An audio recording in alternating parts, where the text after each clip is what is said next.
Va de viento en popa, además porque todos los egresados del mundo están conectados disfrutando de esta oportunidad valiosísima para volvernos a encontrar. Esta vez, digamos que la pandemia nos quitó la posibilidad de encontrarnos en lo físico, pero lo virtual sigue siendo una posibilidad que la Convención de Egresados UTP ha encontrado para conectarse con ustedes. Bueno, sigamos entonces con este espacio lleno de valiosas intervenciones, de conferencias con unos profesionales que de verdad son bastante destacados. Es el caso entonces de la siguiente oportunidad que tenemos para escuchar otro ciclo de conferencias y charlas. Esta vez en el pabellón académico nos vamos a conectar con un conversatorio que tiene una profundidad bastante importante en el sector energético. Esta vez a cargo del señor decano de la Facultad de Ingeniería Mecánica de la Universidad Tecnológica de Pereira, el doctor Juan Esteban Tibaquirá. Nos vamos a conectar para hablar y para participar de un conversatorio bastante valioso acerca de la transición energética en Colombia. Después, en el pabellón cultural, nos vamos a encontrar con otro conversatorio bastante especial, políticas educativas y pedagogía y literatura en tiempos de pandemia,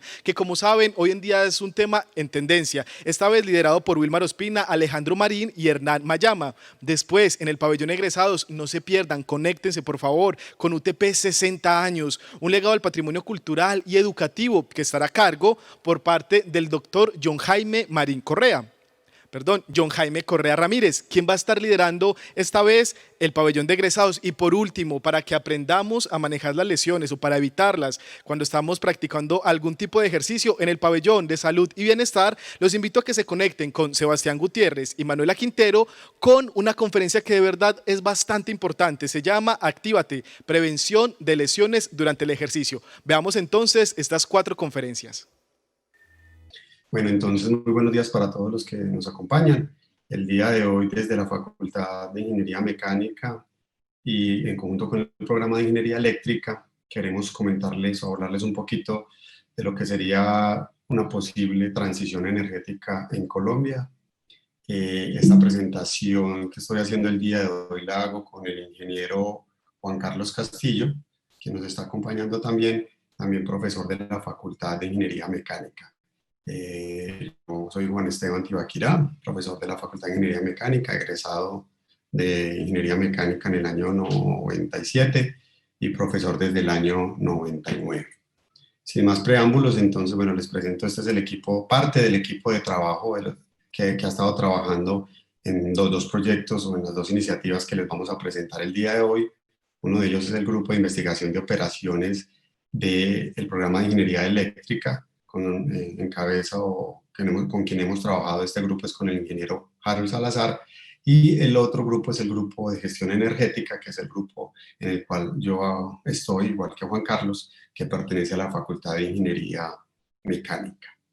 El día de hoy entonces vamos a hablarles rápidamente en el tiempo que tenemos sobre un proyecto relacionado con el gas natural licuado. Vamos a hablar un poco de la producción, del uso, de las generalidades del gas natural licuado y de su posible implementación en Colombia como un combustible para esa posible transición energética. Y un poco de un proyecto que hemos venido trabajando relacionado con fuentes no convencionales de energía, que nos va a hablar Juan Carlos Castillo. Entonces, sin más preámbulos, sin más comentarios iniciales, empiezo con el tema relacionado con el proyecto de GNL.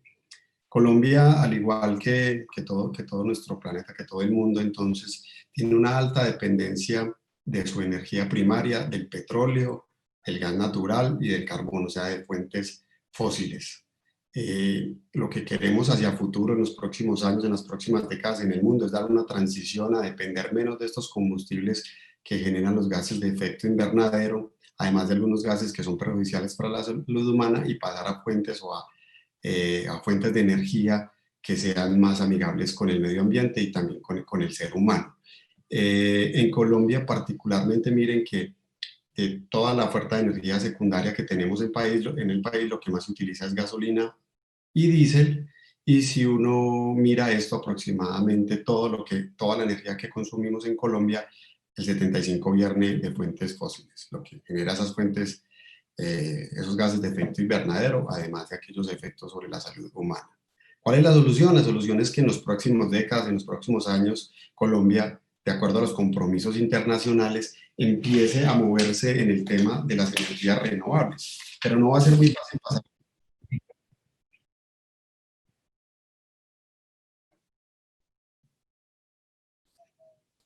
Sí, muchas gracias. La idea entonces es empezar a pasar hacia esas fuentes de energía renovables. Es un camino que no es sencillo, que va a tomar tiempo, por eso tenemos que ir haciendo actividades de transición. Ya les mostrábamos entonces de esa matriz energética, de esa matriz energética colombiana. Entonces miren que el transporte, que representa el 40% del consumo de energía en Colombia, el 100% actualmente es de energía fósil, y lo que tiene que ver con los temas industriales, el 67% representa. La tendencia en el mundo, como ustedes lo ven, es que dependemos de petróleo y de gas natural. Dependemos de petróleo y de gas natural, y en los últimos años ha habido un incremento de fuentes de energía renovables, ¿sí? Y un aumento también en el uso del gas natural, que se pretende y se cree que podría ser un combustible de transición energética. Yo les tengo que ofrecer disculpas porque justo hoy están haciendo mantenimiento en los jardines del conjunto y están cortando el prado. Entonces si escuchan ese sonido de fondo, pues lo siento mucho. Para hablar un poco más entonces del gas natural, el gas natural es un combustible de origen fósil que tiene gran disponibilidad y producción en el mundo. Es un combustible fósil de bajo costo, tiene uno de los menores costos nivelados de energía, entre 41 y 46 dólares por megavatio hora, si lo comparamos con el carbón, que está entre 98 y 105. Si comparamos el contenido de carbono que tiene el gas natural con la gasolina y el diésel, tiene un contenido menor, por lo tanto genera menos gases de efecto invernadero, y como tal, entonces digamos que ese es uno de los caminos a ir reduciendo esas emisiones de gases de efecto invernadero de una manera transicional, mientras llegamos a fuentes, a fuentes de energía totalmente renovables, ¿sí? Y ahí también lo que ven, entonces vemos el combustible, el gas natural, como un combustible de transición para hacer ese cambio, ¿sí? Obviamente también es un combustible y no nos podemos dejar meter el cuento que el gas natural no genera emisiones, sí las genera, pero en menor medida que otros y con un menor impacto. En Colombia, nosotros, ¿cómo utilizamos el gas natural? Actualmente hay una red de gasoductos por donde se transporta el gas natural en forma gaseosa, y también estamos recibiendo por Cartagena, estamos recibiendo gas natural importado. Ese gas natural importado llega en estos, ustedes ven, me imagino que ojalá vean mi cursor ahí, llega en los buques. Estos buques son buques metaneros que llegan con gas natural licuado. Cuando digo gas natural licuado es porque este gas llega en forma líquida. Cuando llega en forma líquida ya les voy a explicar cuál es el beneficio de tenerlo en forma líquida. Y ese gas natural en forma líquida en Colombia, al llegar en Cartagena, hay una estación de regasificación e inmediatamente se regasifica y se pone en el gasoducto para consumo interno. En otros países, aquí todavía no hay en Colombia, hay camiones cisterna que transportan el gas natural líquido en un camión y lo llevan a diferentes poblaciones. Tal es el caso de Perú, que es uno de los países que está implementando el gas natural licuado y es, digamos, una realidad cercana a la realidad colombiana. En más generalidades del gas natural, entonces el gas natural, como les mencionaba, licuado como tal, es un gas natural que está en condiciones criogénicas. ¿Qué significa criogénica? Que se encuentra a temperaturas muy bajas. Entonces, cuando yo tengo el gas natural a condiciones ambientales, lo tengo a temperatura de 25 grados y a la presión atmosférica de Pereira, de Cartagena, de cualquier lugar, de cualquier ciudad, el gas tiene esa forma particular gaseosa. Pero si yo a esas condiciones de presión, a presión atmosférica local, tomo ese gas y lo enfrío a temperaturas de menos 162 grados, el gas se convierte en líquido. Y al hacer ese proceso, al enfriarlo a menos 162 grados Celsius, yo logro eliminar algunas impurezas que tiene el gas natural y tengo un gas natural comprimido, un gas natural líquido, un gas natural licuado. Licuado es igual a líquido, que tiene una pureza hasta del 99.8% de metano. Tiene un bajo volumen específico, 600 veces menor al del gas natural, y una densidad energética entre 21 y 24 gigajoules por metro cúbico. ¿Qué significa esto? Yo quiero que por lo menos esto se lo lleven los que de pronto no tienen mucho conocimiento en esta materia es el tema de que es un gas natural licuado. Primero que todo, queda mal decir gas porque ya no es gas, yo más bien lo llamaría metano líquido, porque realmente es un metano que se encuentra líquido, CH4. ¿Y por qué lo ponemos líquido? Muy sencillo, porque cuando tenemos gas natural a una presión de una atmósfera de 20 grados Celsius, el gas ocupa, digamos, este metro cúbico. Un metro cúbico de gas es eso. Si yo lo enfrío a menos 162 grados, como muestro aquí, manteniendo la misma presión, estoy convirtiendo ese metro cúbico que son 4 baldosas de 25 centímetros, por esas mismas 4 baldosas hacia arriba, ese es como el espacio, ese metro cúbico al enfriarlo a menos 162 se convierte en 1670 centímetros cúbicos, que es más o menos el tamaño de un cubo Rubik. Entonces, ¿qué es lo que yo estoy logrando? Estoy logrando una mayor densidad energética, es decir, en un volumen más pequeño, mayor cantidad de energía, lo que me hace más fácil de transportar esa energía, y eso es lo que queremos. ¿Sí? En menor cantidad de volumen, transportar la misma energía que tenía en ese gas, cuando el gas se encontraba en forma gaseosa. Y perdonen la redundancia, pero lo hago porque el término que se usa internacionalmente para el gas líquido o para el metano líquido es gas natural licuado.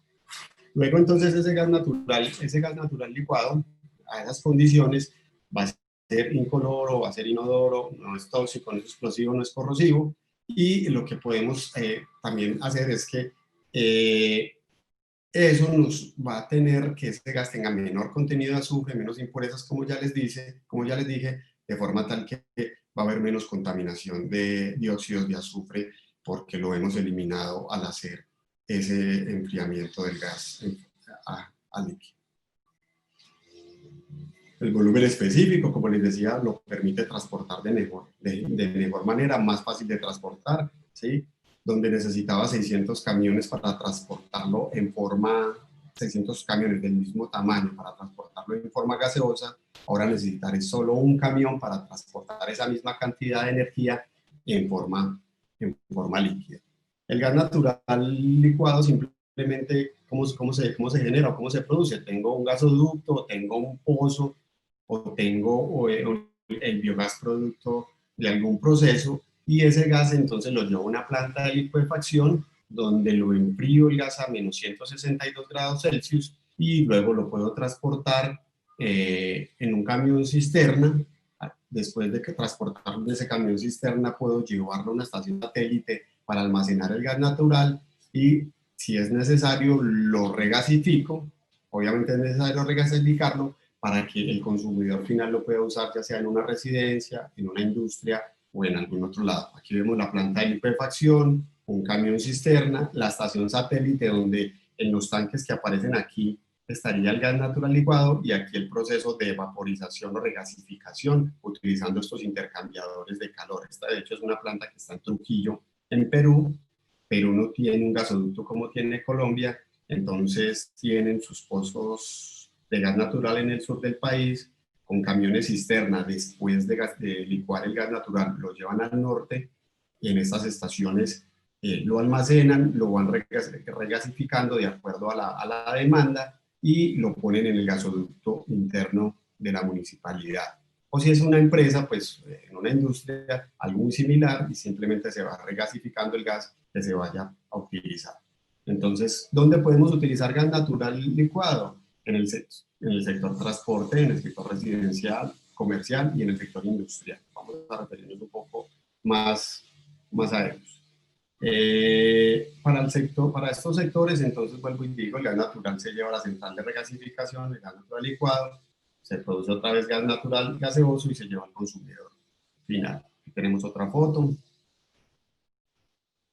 Hay diferentes plantas de producción de gas natural, aquí está una clasificación de ellas dependiendo de la cantidad de gas natural que estén licuando diariamente. En Colombia estamos pensando inicialmente en pensar en plantas de producción a pequeña escala y para eso fue que nosotros realizamos este estudio, para eso está interesado la UNE y el Ministerio de Minas y el Ministerio de Minas y Energía en este tema.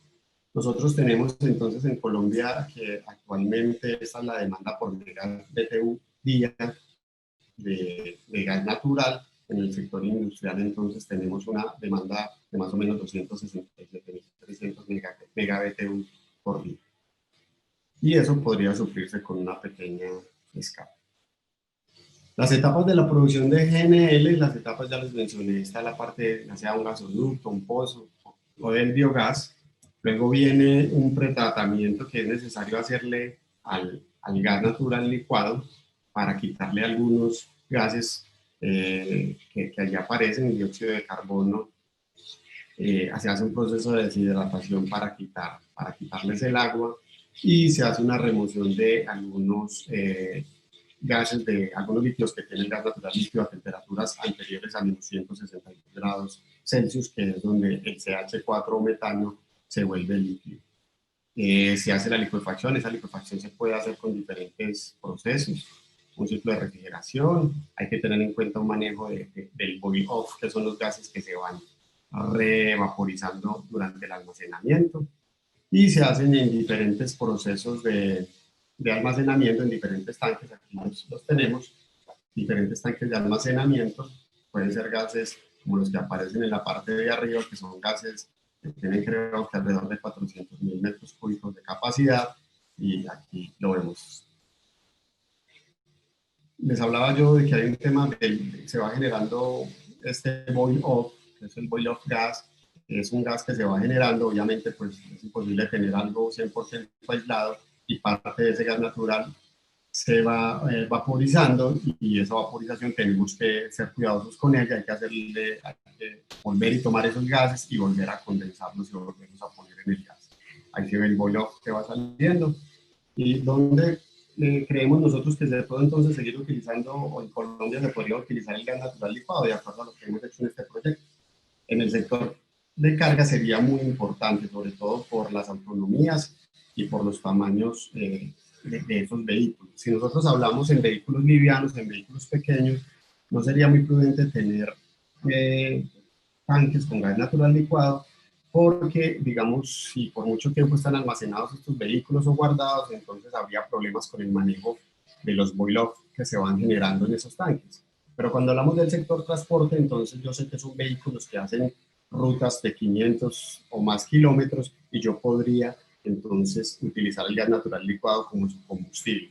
Teniendo en cuenta que actualmente en Colombia hay alrededor de 15 millones de vehículos, de esos 15 millones, el 5% más o menos de ellos representan el parque automotor pesado del transporte, y esos vehículos usan el 88% del diésel que actualmente se consume en Colombia. Generan el 87% del gas, del material particulado, el 60% de los óxidos de nitrógeno, el 65% de los óxidos de azufre, y el 50 y el 42% del monóxido y el dióxido de carbono.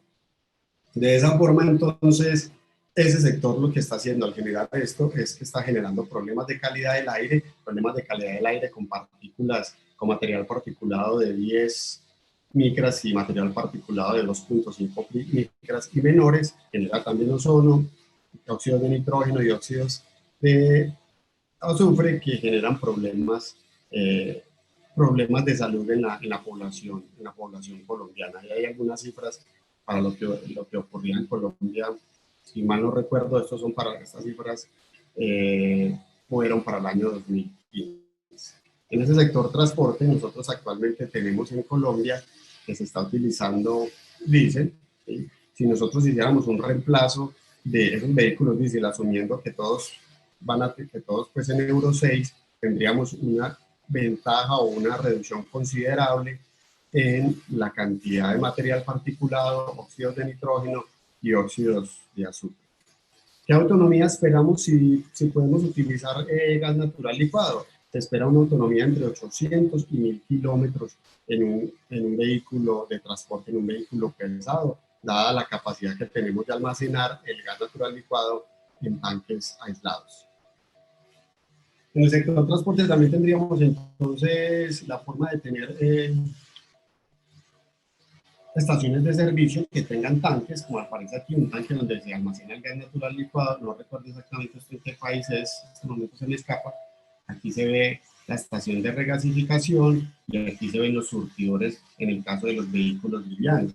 En un vehículo liviano que no vamos a utilizar gas natural licuado, sino que podamos utilizar el gas natural comprimido, entonces este podría ser también el extremo. En los sectores industriales, entonces, lo mismo podríamos tener tanques de almacenamiento de gas natural licuado, vaporizadores y un sistema para vaporizar el gas para llevarlo a los procesos donde se requiere realizar el proceso de combustión. Obviamente, cuando yo voy a hacer combustión, prefiero tener mi combustible y es mucho más fácil de manejar el combustible si se encuentra en forma gaseosa. En una caldera también podría utilizarse, de la misma forma que les digo, igual como se utiliza hoy en día el gas natural comprimido, podemos hacerlo a partir del gas natural licuado, generar ese gas natural comprimido y obtener el efecto. En esos comentarios finales yo quería pues referirme a que esta es una oportunidad que podría tener nuestro país para mejorar en temas del manejo del gas natural licuado, generar una industria, generar ese proceso de transición para generar un ambiente un poco más limpio. Obviamente el gas natural genera emisiones en menor medida que la gasolina y el diésel lo vemos como ese combustible de transición, mientras llegamos a unos combustibles o unas fuentes de energía renovables en los próximos, diría yo, 100 años, podríamos llegar a eso. Tenemos primero que ir haciendo un paso, porque no de la noche a la mañana va a ser imposible, dada la economía, factores económicos y de infraestructura, pasar de una economía de los combustibles fósiles a los combustibles 100% renovables. Entonces, en este momento le doy la palabra a Juan Carlos, no sin antes mencionar que estos dos proyectos que les estamos presentando el día de hoy han sido patrocinados por Colciencias y por la UME. La UME es la Unidad de Planeación Minera Energética que está adscrita al Ministerio de Minas y Energía y toman todas las decisiones relacionadas con las proyecciones energéticas en nuestro país. Entonces, Juan Carlos, adelante, por favor. Claro que sí. Bueno, como mencionaba el ingeniero Juan Esteban, en este momento estamos desarrollando el proyecto con la UME, MinCiencias y la UTP, ¿cierto? Allí tenemos, si quieres, pues puedes colocar como la presentación de nuevo, Juan, no hay problema, yo voy pasando ahí. Yo te voy diciendo para que la pases, por favor.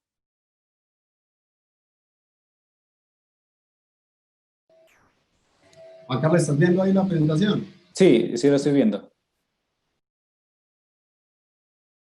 ¿Puedes ampliarla, por favor, para que se pueda ver todo? Colocarla como presentación. Exacto, perfecto. Entonces, actualmente en Colombia la dinámica de las fuentes no convencionales de energía funciona de la siguiente manera. La ley 1715 de 2014 lista y promueve cuáles son las fuentes no convencionales de energía, ¿sí? Dependiendo de las fuentes no convencionales de energía que se encuentren en la ley las promueve. Sin embargo, la UCME se encarga de evaluar qué fuentes no convencionales de energía pueden entrar a la ley. Entonces, digamos que ese es un ciclo, ¿sí? La UCME se encarga de evaluar las fuentes que pueden entrar a la ley. Por lo tanto, se presentó esa necesidad de desarrollar un proyecto que permite identificar la viabilidad de fuentes no convencionales de energía a implementar en Colombia. Y esto nosotros lo estamos pensando desarrollar mediante un método que emplea métodos de toma de decisiones multicriterios, ¿cierto? Los cuales permiten seleccionar la mejor opción posible entre un conjunto de alternativas.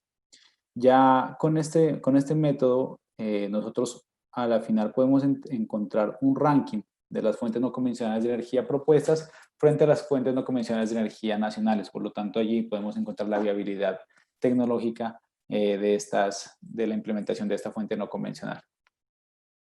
Pasa, por favor, Juan. Bueno, la ley de 1715 tiene como objeto promover el desarrollo y la utilización de fuentes no convencionales de energía, principalmente de aquellas de carácter renovable en el sistema energético nacional. La ley tiene varias definiciones, sin embargo, entre las que se deben tener en cuenta, o bueno, que nos interesan en este momento, es la definición entre fuentes no convencionales de energía y fuentes no convencionales de energía renovable. Prácticamente estas dos deben ser ambientalmente sostenibles, deben utilizarse de manera marginal y no ser comercializadas ampliamente. La ley, pasa por fuera a la siguiente, Juan.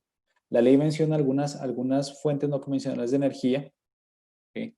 Las cuales se muestran en el gráfico que sigue.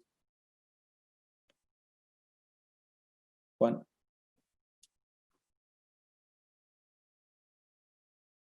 Perfecto. Entonces, se clasifican de la siguiente manera. Fuentes de energía no renovable, como la nuclear o atómica, y fuentes de energía renovable como la geotérmica, eólica, biomasa, mares, hidro, solar y residuos. Actualmente en Colombia se utilizan la energía eólica, biomasa, hidro, solar y los residuos. Sin embargo, la nuclear, geotérmica y mares aún no se encuentran en aprovechamiento, ¿cierto? Sin embargo, actualmente también hay unas mesas de trabajo que están intentando evaluar esas fuentes no convencionales de energía, especialmente la energía nuclear y la geotérmica. Sin embargo, los mares, actualmente esta fuente no es, digamos que, revisada o evaluada actualmente en Colombia. Por lo tanto, en este proyecto lo que se intenta es enfatizar en esta fuente no convencional de energía para analizarla como caso de estudio. Tenemos que las fuentes de los mares se puede clasificar en 5 categorías. La primera es mareas, olas, corrientes marítimas, gradientes térmicos y finaliza con gradientes de salinidad. Pasemos a la siguiente, por favor. Bueno, en el proyecto inicialmente se realizó una revisión de la energía primaria de los países, digamos, industrializados, y entre esos están los países de la OCDE, ¿sí? En esos países se encontró cuáles fuentes son implementadas y, por ejemplo, aquí tenemos la matriz energética de Estados Unidos, donde se encuentra que el petróleo participa con un 36%, el gas natural con 31%, el carbón con un 13% y la energía nuclear con un 8%. Encontramos que la energía renovable en Estados Unidos aporta con un 11% de la matriz energética, y entre esas energías renovables de Estados Unidos está la geotérmica, solar, vientos, residuos, biocombustibles, madera, biomasa en general y hidroeléctrica, ¿cierto? En Colombia, actualmente esa energía renovable solamente es el 1% de la matriz energética. Sin embargo, podemos ver que la mayoría de esas fuentes o fuentes no convencionales de energía ya están mencionadas en la ley 1715, ¿sí? Ya realizando una revisión más detallada de las fuentes empleadas y buscando en las revisiones bibliográficas, nosotros pudimos encontrar que también hay fuentes no mencionadas en la ley, las cuales se presentan a continuación. Entonces tenemos fuentes de energía primarias y secundarias, ¿cierto? Entre fuentes de energía primarias que aún no son mencionadas en la ley, que se están utilizando en el mundo, están fuentes de energía renovables como la energía sísmica o vibracional, y fuentes de energía no renovables como la turba, el lignito, los esquistos bituminosos, arenas de alquitrán, hidratos de gas, minerales de metal y minerales de la tierra. Estas fuentes de energía no renovables en su mayoría son fuentes no convencionales de petróleo o de gas natural. Por ejemplo, fuente no convencional de gas natural, el hidrato de gas, y fuentes no convencionales de petróleo, los esquistos bituminosos y arenas de alquitrán. Mientras que la turba y el lignito son fases de formación del carbón. Inicialmente se presenta la turba, y después de la turba, mediante diferentes procesos de compresión y al pasar el tiempo, se genera el lignito y a su vez se genera carbón. Los minerales de metal y minerales de la tierra son mayormente fuentes usadas para el proceso de fusión y fisión nuclear. Entonces, digamos que en el sentido de la ley que intenta promover fuentes no convencionales de energía que sean amigables con el ambiente, encontramos que sigue, Juan, las fuentes de energía renovables, que en este caso la energía sísmica o vibracional, y la energía secundaria, que el hidrógeno, son como las fuentes que podrían llegar a ser mencionadas en la ley 1715 en adición a las que ya se encuentran, ¿cierto? Pasamos, por favor. Entonces, ¿de qué se trata esa energía sísmica o vibracional? Básicamente, la energía sísmica y vibracional, como su nombre lo dice, aprovecha la energía vibracional que se presentan en diferentes partes. Por ejemplo, la energía vibracional que se presenta en un puente o en las carreteras por el paso de los vehículos, en los mismos edificios. Entonces, se utilizan tecnologías como los piezoeléctricos o los electromagnéticos. Mientras que el hidrógeno, pues, se puede implementar en tecnologías como motores de combustión interna, turbinas y en celdas de combustible para generar electricidad, ¿cierto? Los motores de combustión interna y turbinas pueden aprovecharlo directamente en el proceso de transformación de energía. Pasa por favor. Ya entramos en la parte de la madurez tecnológica.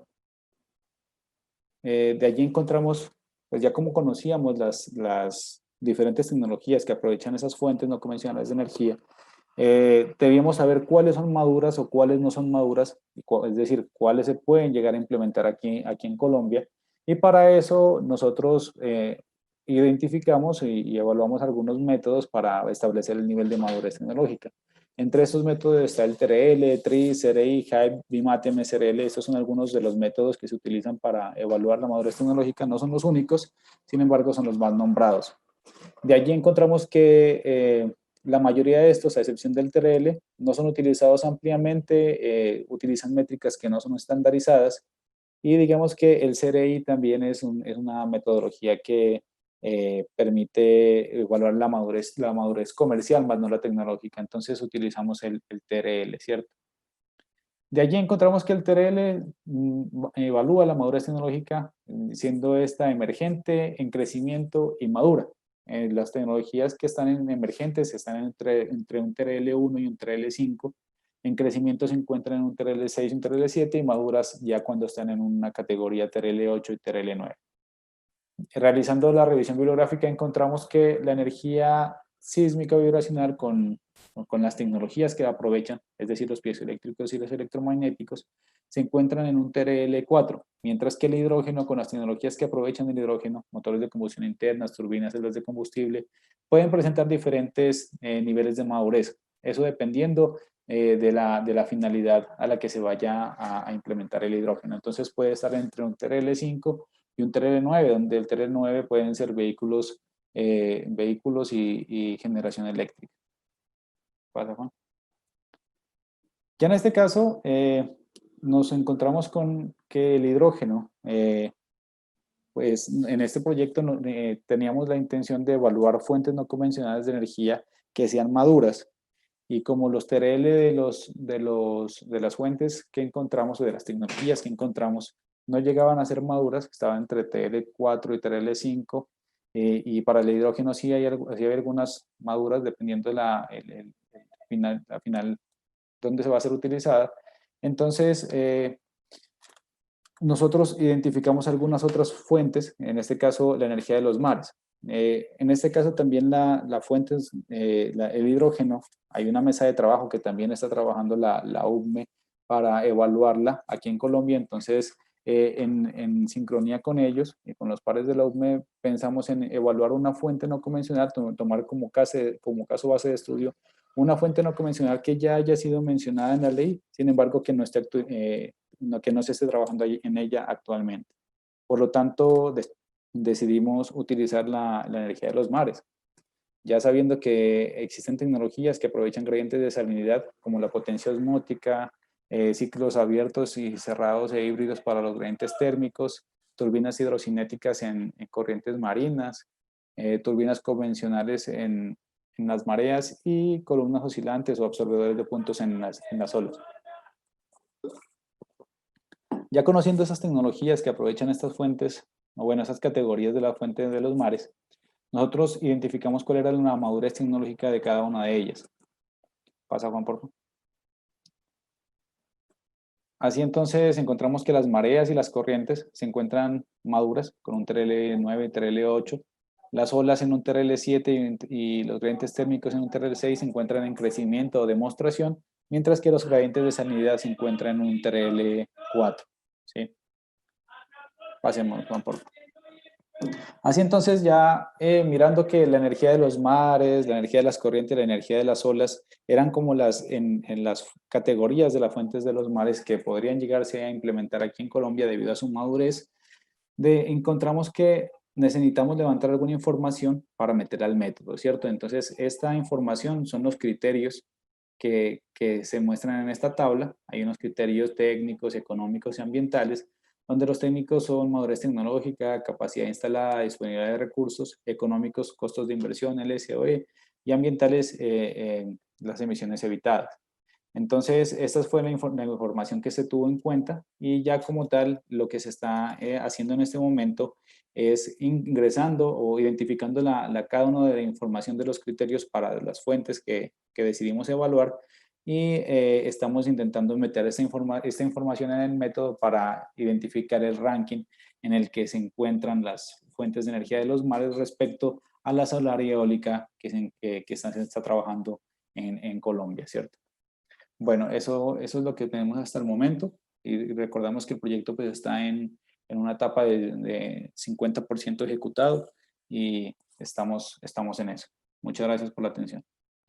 Juan Carlos, muchas gracias. Yo para de pronto aportar un poquito, es bueno tener en cuenta que en Colombia actualmente el 1% de la matriz o de la disponibilidad energética que tenemos es de fuentes de energía renovables, lo que corresponde alrededor a 50 megavatios. Con los planes que está haciendo Colombia y las iniciativas de la UE y el Ministerio, se espera que para el 2022 tengamos instalados al menos 2.500 megavatios a comparación de los 50 que tenemos actualmente. Esos 2.500 megavatios podrían estar representados en 20, ¿cuántas es que son, Juancho? No, son 14 proyectos, 14 plantas que se piensan montar, 9 de ellas eólicas y 5 de ellas solares. Entonces, en este proyecto lo que estamos haciendo nosotros es como la UNE necesita ver otras que podrían entrar, otras fuentes de energía renovables que podrían entrar en un futuro.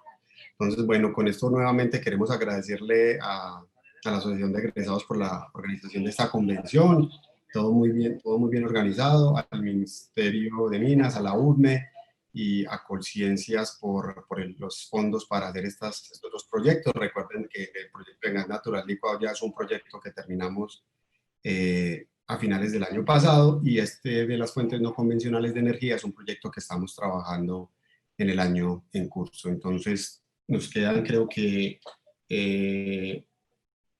10 minuticos para preguntas. Entonces, pues, no sé, el Juan, moderador. tenemos un cajú para fuentes no convencionales. Hagamos las preguntas, Juan. Sí, sí, ¿Sí, claro. la escuchamos? Sí, por favor.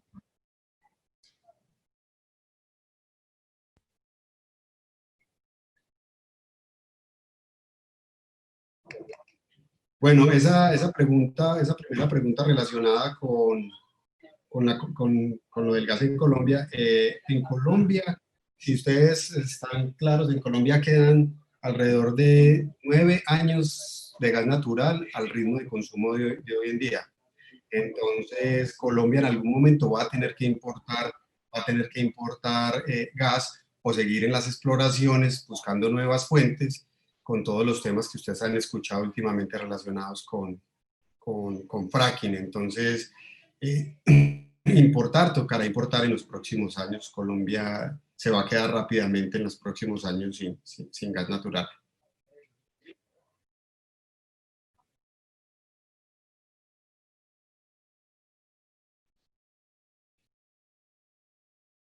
Sí, eso de cuando lo quemamos es una buena pregunta y es algo que nosotros hemos explorado y que hablamos con la UNE. Resulta que se están quemando en algunas zonas excesos o gas natural que sale de los pozos porque no existe un gasoducto para llevar ese gas al gasoducto, a la red de gasoducto nacional. Entonces el gas natural abre la posibilidad que en esas zonas ese gas que se está quemando se pueda licuar y ser transportado en camiones cisterna. Entonces es una de las cosas que podríamos hacerlo utilizando este tema del gas natural licuado.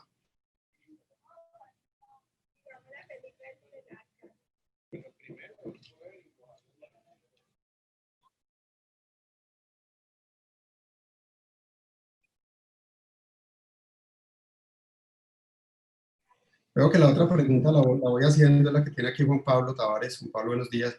Dice que empresas automotrices están apostando por vehículos que funcionen a gas de fábrica. Resulta que sí, hay varias empresas, entre ellas, según me dice por aquí Juan Camilo, que es uno de Juan Camilo López, el ingeniero que trabaja también con nosotros, están Iveco, Volvo, Freightliner, Scania, dedicados a gas natural licuado. En este momento se me escapa, obviamente, cuál es la diferencia en precios. No sé si creo que un vehículo dedicado a gas natural cuesta alrededor de $100.000 y creo que uno de gas natural licuado como 150.000. La diferencia es como un 50% más costoso un vehículo que usa gas natural licuado. Creo que esa es la cifra. Ya. Sí, tenemos la siguiente que dice, ¿cuál es el potencial de generación de energía de la energía de los mares? Está bien. Esa la dejo a Juan Carlos. Juan, Sí, está dale. bien. Digamos que el potencial de generación de energía de los mares, lastimosamente aquí en Colombia, está en verificación, porque las bases de datos que tenemos aquí en Colombia de generación de energía de los mares es escasa, ¿sí? Tenemos las bases de datos realmente nos entregan información muy, no es tan detallada, digámoslo así, y hay algunos estudios, algunos papers que están trabajando en ello para evaluar realmente cuál es el potencial de generación. ¿Qué sabemos hasta el momento? Que en la costa pacífica, ¿cierto? En lo que es Tumaco, presenta un potencial, no lo voy a llamar de generación, sino un potencial energético para implementar esta tecnología bastante alto. Lo que es Buenaventura y en la costa atlántica, la parte de Barranquilla y no, de Santa Marta, perdón. Entonces, estas son como las tres zonas donde potencialmente se pueda llegar a implementar una fuente no convencional de energía de las mares. En este caso, los potenciales están dirigidos específicamente a las olas, ¿sí? Y a las corrientes marítimas. Nos preguntan también de qué país podría provenir el gas. Pues en el mundo hay actualmente varios países exportando gas. Estados Unidos recientemente también montó una planta de licuefacción muy grande, si no estoy mal, por los lados de New Orleans, no recuerdo exactamente, pero hay varios países apostándole al tema. Que tengo en la cabeza en este momento es Estados Unidos y no recuerdo otro. Juan Carlos, ¿tú te acuerdas? Había otro importante ahí, Trinidad y Tobago también, Sí, señor. otro país que me dice por aquí Juan Camilo. Pero sí, hay varios países apostándole a este negocio. Sin embargo, también hay que mencionar que la intención también es que Panamá se vuelva un punto, ¿cierto?, de acopio. Y de allí es donde podrían llegar diferentes importaciones de gas natural a Panamá y de allí traerlo hacia acá a Colombia también es una opción. Tenemos otras tres preguntas. Una nos dice, ¿cuál es la potencia específica requerida para licuar el gas en kilovatios por metros cúbicos? Sí, Fran, esa pregunta, muy buena tu pregunta y es una pregunta que nosotros resolvimos en el estudio, pero en este momento yo no lo tengo en la cabeza, no sé si Juan Carlos de pronto lo recuerde. Si quieres, nos dejas tu correo y te podemos dar la respuesta. Obviamente hay un requerimiento energético para volver ese gas líquido, ¿sí? Sí, y eso depende mucho de las plantas que se vayan a utilizar, sí, señor. De la cantidad, La exactamente. cantidad, sí. Pero sí, te podemos compartir esas cifras. Si me mandas un correíto, con mucho gusto te compartimos el dato, porque yo no lo tengo en la cabeza en este momento. Frank nos dice también si es rentable a pequeña o mediana escala, derivado de la misma pregunta. Sí, de acuerdo al estudio que nosotros hicimos, sí es rentable a pequeña y mediana escala. De hecho, nosotros estuvimos el año pasado en Perú y en Perú encontramos una pequeña planta que se nutre de un pozo, no recuerdo en este momento cuánto era la producción, pero era pequeña y ellos estaban ahí, tienen una planta de licuefacción, tienen una planta para convertir el gas en líquido y es una planta pequeña con capital estadounidense y de hecho pues es un negocio rentable. Obviamente teniendo en cuenta las condiciones en Perú, donde no hay actualmente un gasoducto. Nosotros en Colombia tenemos, digamos, falencia de gasoducto hacia el sur del país y creo que hacia allá podría ser hacia el sur y creo que también hacia el oriente, creo que hacia esas dos regiones podría ser un negocio rentable el tema del transporte de gas natural licuado. Tenemos de Frank también otra pregunta que nos dice, Colombia es un país agrícola, la biomasa se ha venido utilizando en industrias como la papelera, la cañera, etc. ¿Cuál es el potencial de generación de Colombia en biomasa? ¿Y cuáles son Yo, las esa- consecuencias? yo eso pues, no soy experto en biomasa, no tengo muy claro eso en este momento.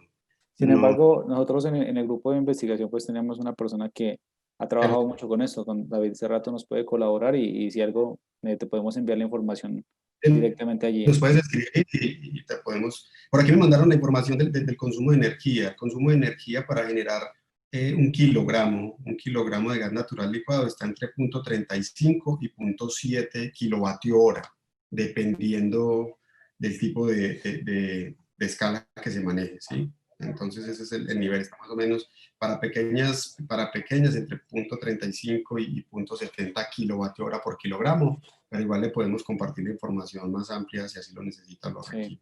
Al igual que también tenemos pues el potencial de generación a partir de las biomasas, de todas las biomasas que se generan en el país. También lo tenemos ese dato.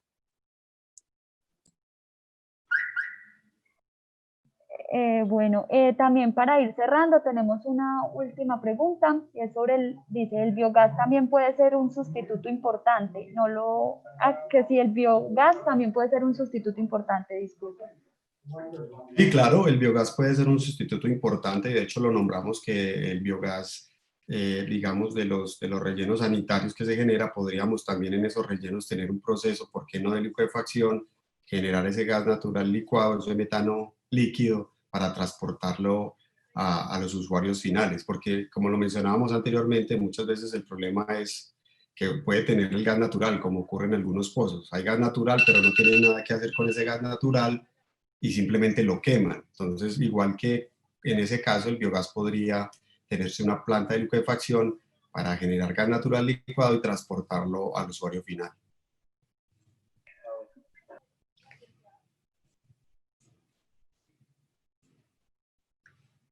Listo, decano, pues tenemos una última pregunta, creo que alcanzamos para cerrar. Dale. Bueno, dice, Colombia tiene un reactor nuclear que actualmente no está en activación, lo cual indica cierto desinterés por esta energía. Muchos lo consideran la energía del futuro.